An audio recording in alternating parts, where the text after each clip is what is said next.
So I upgraded the net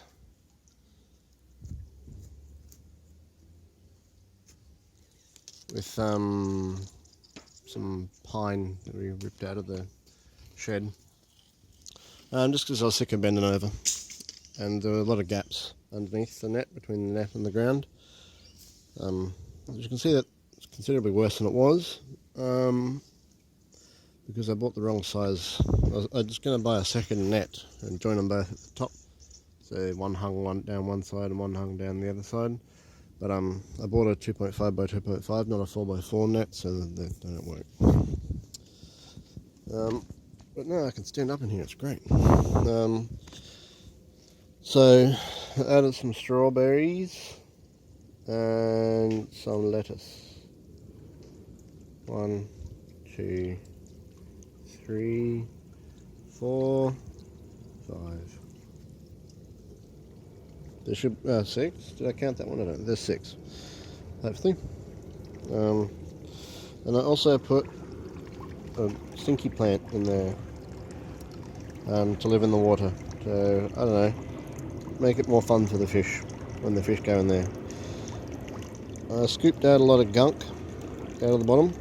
A guy on YouTube, sorry I forget your name, you suggested putting a filter above the tank rather than around the pump. That's a superb idea. So I will be doing that. I've got a bit of fly screen there, but the commenter mentioned a specific type of filter, so I'm looking into that.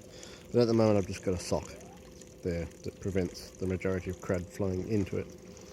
So that'll be a lot more elegant than having to clean the sock around the pump all the bloody time. But so much rain, it's amazing. But yeah, it'll be good if the possums don't eat everything tonight. Okay, bye-bye.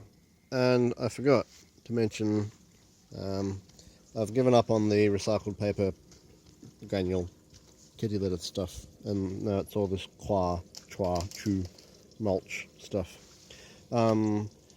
Reason being is that it was starting to stink, and I looked at it more closely and it had like a fungus growing on top of it, so I got rid of it. Quick smart. It was very stinky. And I've also received the water level sensor. There's this timer flight that bounces light off the water and then comes back and hits the sensor. A small amount of the light comes back and hits the sensor, and it measures the time it took for the pulse to go out and come back. It's very clever, and it gives me millimeter resolution. So I'll be putting that in sometime when I get some time. Those tomatoes are really going crazy. I'm going to need to probably build some sort of truss system to support. I'm waving my arm around outside the field of view of the camera. Some sort of truss system to try to guide stuff around. So I want to try to have things grow this way. So that's growing south. So we're in the southern hemisphere, so the majority of the light's going to be coming in from this direction. So if we grow that way, then we get the most amount of useful sunlit area. So I'm going to try to train everything up that way, which should be fun. Okay, bye.